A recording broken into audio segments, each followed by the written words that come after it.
checking the quality of the software. So that is the testing. Debugging is we are finding and fixing the errors or bugs in the programming level, the code level.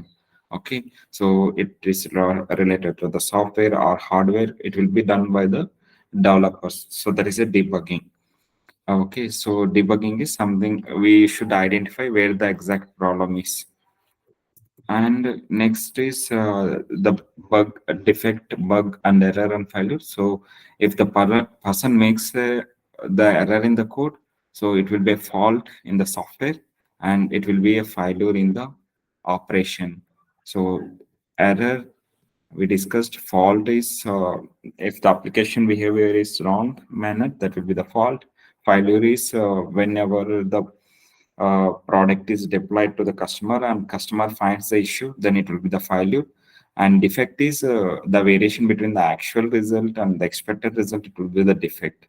And bug, if tester finds any mismatch in the application or in the system phase, then it is a bug. So what are the reasons of defect in the software? So that is incorrect requirement, wrong and poor design, and poor coding, and if any logic is missing, and complex technology, and due to work pressure, and there is a frequent changes in the requirements. So this will be the reasons. Okay, so why there will be the software defects in the software is because of the those points. It will be considered as a higher priority. And what are the testing methods we have? White box testing, black box testing, and gray box testing. So these are the methods like we usually follow for validating the product or the software in the market. Coming to the white box testing, so white box testing is a internal logic of the program that we are going to test. Here requires the programming knowledge. So this will be done by the developers. So like software unit level testing, they will do on the code level. So they require the programming language like C, embedded C, or Linux, some part of programming, C++. So it is required to make the changes in the code level. So that is the white box testing. And it is where they will verify with the syntax of the structure level and loop level they will do. So it will be done by the module wise, like the component we can say. And next is the black box testing. So black box testing is just we are checking the functionality of the software, and means here the functionality of the application. So whatever the software we say, it is an application software. So we are testing the functionality of the application software. So that is a black box testing. So what we are testing is so whether it is met the customer requirement or not. So that we are checking as a black box testing. Okay, so black box testing is like we are checking the functionality of the application software, whether it met the customer requirement or not. And here its knowledge is not required to understand the logics inside the software. So where we are checking only the functional level, so means whatever we are giving the input, how the response it will be like. We are seeing the functionality, means the behavior of the software, how the software is behaving on the system. So that we will verify as a black box testing. Here it's no programming knowledge is not much required because we are not going in detail of the code and we are not doing the testing. So that is a black box testing. And coming to those methods, so like the gray box testing, so it is a combination of both black and white box testing.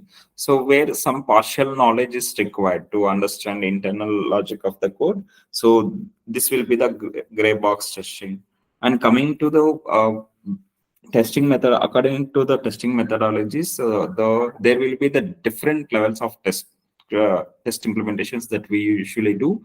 So that is a functional level testing. Whatever the functionality we need to test, no, the software. So we need to follow some sequence.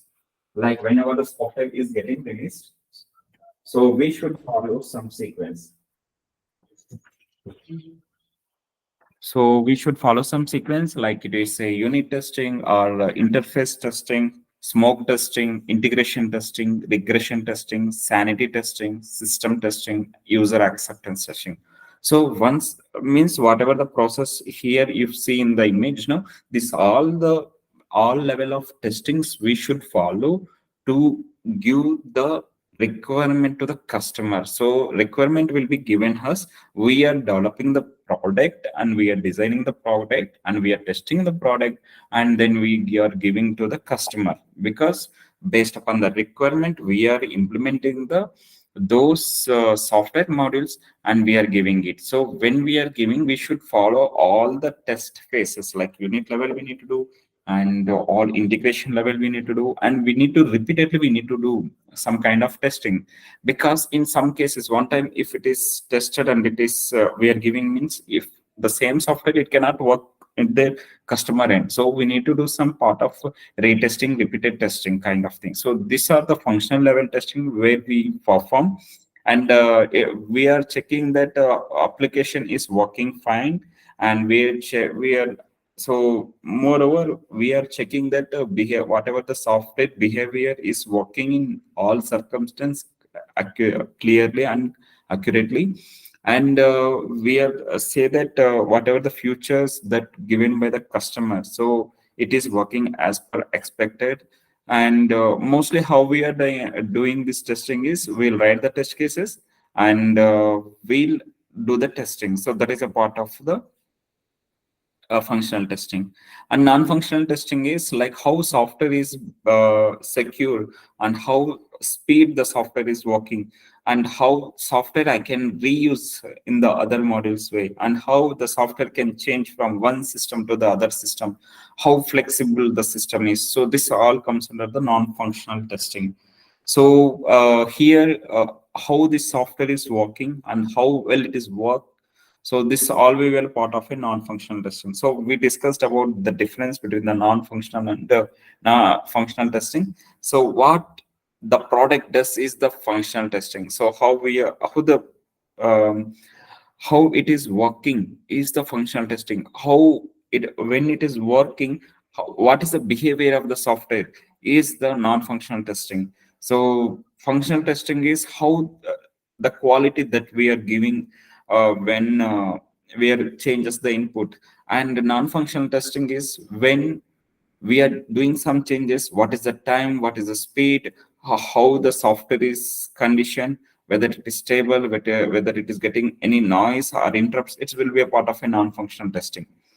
So this is a major level that we discussed.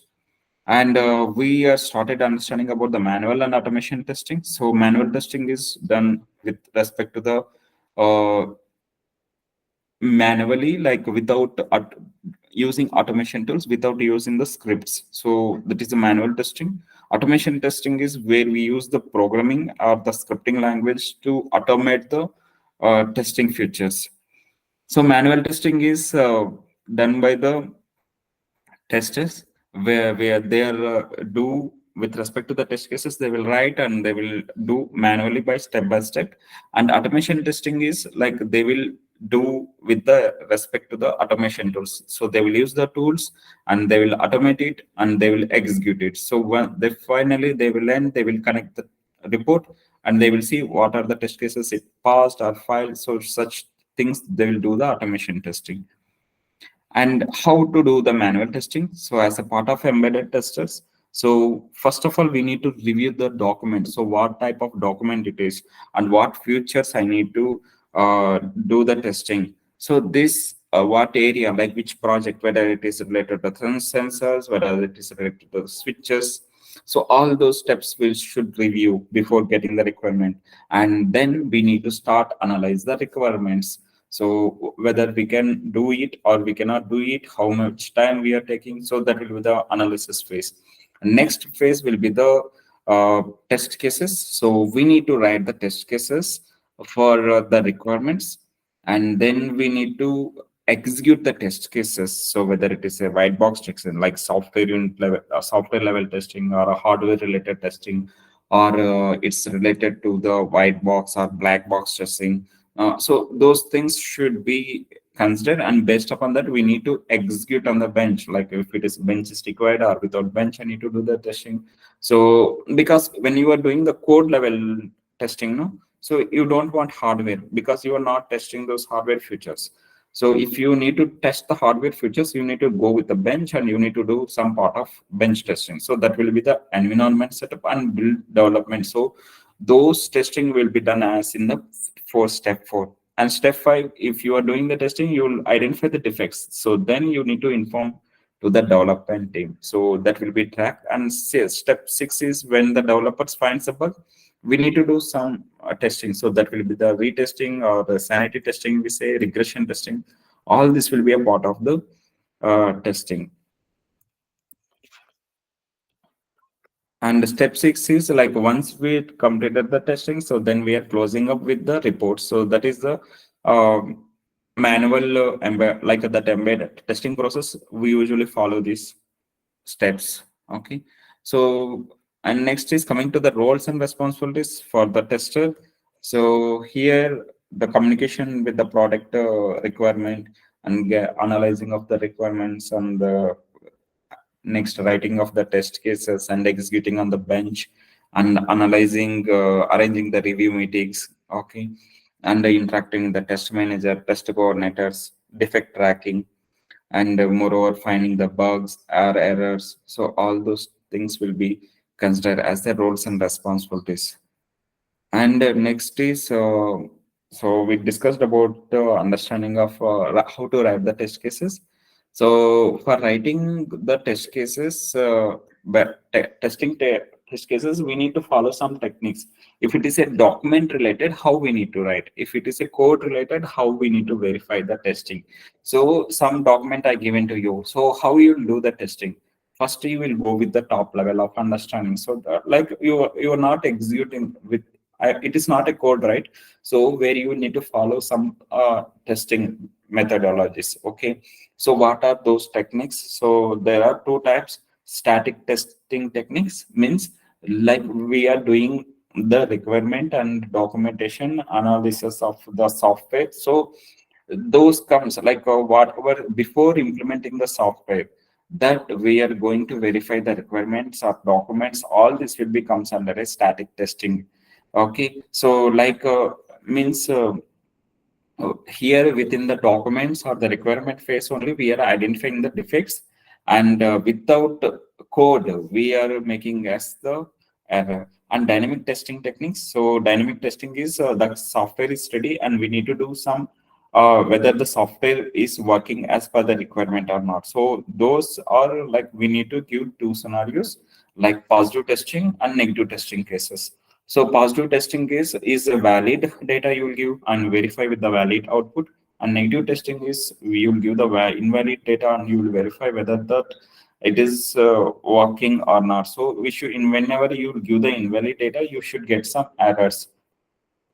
So like types of static testings. So if we have an informal review, like if I suppose I can say I'll give you the requirement to you, you go with the top level of understanding what is the document and what is the information they given, what is the content it have, how many pages it have. So it is a part of an informal review. And technical review is what is the document, what is the product it is, what is the hardware, what is the processor, or something about technical things you need to be covered as a part of a technical review, like what is the specification, how many how many sensors are there, how many switches are there. So it will be top of the technical review and walkthrough. So you just what you will do, you know about the document and technical terms. Now you be the author. So what you will do, you need to give the information to the developers and testers to make ensure that um, there will be any questions towards the product or the requirement. So the author will work on this product and explain the product to the whole team. If any questions towards the team, they will ask the author. So that will be the walkthrough. And inspection review. Inspection review is identifying the process, like whether in this process, mostly you will find the defects. Okay. So why means they will follow the checklist. Okay, you followed the document, you document how many pages are there, did you cover, did you arrange the walkthrough meeting, did you arrange the technical review, so what are the concepts. It will be a part of a checklist where you will identify, where you ensure that you met those points. And static code review. So it is the above four are important. Okay, and this is like with respect to the code level, they do the review.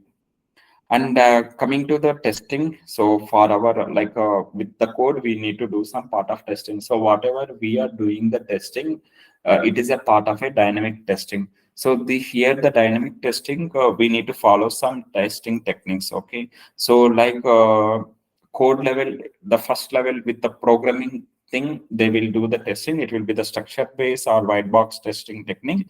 We say we are covering as a part of a test statement coverage or decision coverage. Statement is like the structural level, and decision is if else conditions. So those will be the part of the coverage, because whatever their logic they will write in the program, everything should work. It should not be work. If we return the program and if it is not working, it will be impact us.